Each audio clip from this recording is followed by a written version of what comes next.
Assalamualaikum warahmatullahi wabarakatuh. Ibu, bapak, hadirin pemuda-pemudi sebangsa setanah air dimanapun kalian berada.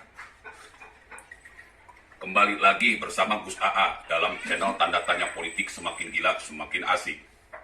Semakin gila, semakin asoy, semakin gila, semakin geboy. Melihat video tadi, ya apa boleh buat, Bu? Bapak-bapak hadirin, pemuda-pemudi sebangsa setanah air. Jagoannya Aagim, jagoannya Ustadz Somad, jagoannya Habib Rizik, jagoannya UAS, jagoannya ulama-ulama Kadun, ulama-ulama FPI, HTI, PKS. Naiknya dengan cara yang jahat, maka dia pun melakukan atau menjalankan pemerintahannya dengan kejahatan pula. Menjahati rakyatnya secara terus-menerus, tak bosan-bosan. Ini sudah jadi hukum alam. Barang siapa yang niatnya jahat, prosesnya jahat, maka akan berujung dengan kejahatan pula. Dia akan termakan, terjebak oleh kejahatannya sendiri. Jadi, kelakuan si Anies Baswedan yang tidak mampu membaca Permendikbud. Di sana sudah jelas dikatakan bahwa umur itu dijadikan prasyarat masuk PPDB itu terakhir, bukan di awal. Ini mengingatkan saya kepada Soeharto. Bapak Ibu hadirin pemuda-pemudi sebangsa setanah air pasti tahu siapa Soeharto. Presiden kedua Republik Indonesia yang naik menjadi presiden dengan mengkudeta Soekarno. Soeharto mengkudeta Soekarno. Ustadz, apa buktinya? Gampang, Mas Bro. Soeharto tidak mampu membaca super semar yang diberikan kepada dia. Soekarno memberikan super semar surat perintah 11 Maret kepada Soeharto atas masukan dari 3 jenderal. Super semar ini dikeluarkan karena ketika itu istana diserang oleh pasukan TNI yang tidak jelas identitasnya. Akhirnya Soekarno balik ke Istana Bogor dan mengeluarkan surat perintah 11 Maret dengan tujuan untuk melakukan pengamanan terhadap Presiden Republik Indonesia. Dan melakukan hal-hal yang perlu. Hal-hal yang perlu ini bukan menjadi presiden, bego. Bukan menjadi presiden, stupid. Tetapi adalah menjaga presiden dari serangan-serangan yang sangat berbahaya yang bisa membahayakan keselamatan presiden. Ini maksud super semar itu, surat perintah 11 Maret. Memberikan perintah kepada Soeharto untuk menjaga keselamatan presiden dan melakukan hal-hal yang perlu. Tapi oleh Soeharto, super semar ini justru dipakai untuk membuat semacam surat pembubaran PKI dan penggulingan Soekarno. Ini deblok, Bu. Ini COVID. Bapak Ibu hadirin pemuda sebangsa setanah air pasti tahu apa itu COVID. COVID ini koplok stupid. Apa, Bu? Bapak-bapak hadirin pemuda-pemudi sebangsa setanah air. Apa itu yang dimaksud COVID? COVID itu sudah koplok stupid. Atau boleh juga O-nya koplok, P-nya pikun, I-nya stupid. Koplok, pikun, stupid. Super semar itu diberikan untuk mengamankan presiden dan melakukan tindakan perlu untuk mengamankan presiden. Bukan membubarkan PKI, bukan menjatuhkan presiden, bukan memberikan kekuasaan kepada Soeharto. Karena memang niatnya ingin makar, apapun akan dijadikan senjata untuk menghancurkan lawan politik demi ambisi kekuasaan.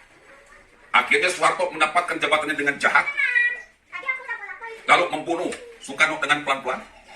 Ketika Soeharto menjabat pun 3 juta rakyat dibantai habis. Ketika Soeharto menjabat pun nyawa rakyat melayang, tak berharga. Nyawa rakyat dianggap seperti sampah. Menentang dikit besoknya jadi mayat. Teriak dikit besoknya mayatnya entah dibuang kemana. Persis seperti di video G30S PKI. Katanya PKI ini menyiksa para jenderal. Tetapi kalau lihat rekam jejak Soeharto selama 32 tahun, begitu banyak orang-orang yang melakukan perlawanan kepada Soeharto, justru diculik, dibunuh, dan mayatnya entah tahu, entah dibuang kemana.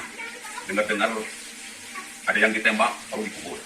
Dengar-dengar ada yang disuruh lompat ke laut, kakinya diikat dengan beton yang sangat berat. batu beton yang sangat berat. Jadi kalau kita perhatikan video yang ada di G30 SPKI itu adalah gambaran bagaimana Soeharto menghabisi para lawan politik. Selama Soeharto menjabat terus-menerus bikin kejahatan. Dan di akhir kepemimpinannya, apa yang Soeharto lakukan pada Soekarno dengan tebar fitnah G30 SPKI, sehingga Soekarno dilucuti kekuasaannya. Soekarno dibuat tidak dipercayai oleh rakyat. Soekarno dibuat tidak dipercayai oleh para ulama. Soekarno dibuat tidak dipercayai oleh militer. Soeharto pun di akhir jabatannya berperilaku serupa. Dia tidak dipercayai rakyat. Dia tidak dipercayai militer. Dia tidak dipercayai ulama. Akhirnya dia pun mengundurkan diri. Ini adalah sebuah karma. Sebuah karma dari kejahatan yang sudah dia lakukan. Si Anies Baswedan sama. Naiknya dengan menjahati Ahok. Ketika dia pemimpin pun, Anies Baswedan melakukan kejahatan pada rakyat. Berulang dan terus berulang. Sampai sekarang muncul kejahatan yang baru. Bagaimana mungkin PPDB dilihat dari umur? Sekolah ini untuk mencerdaskan otak.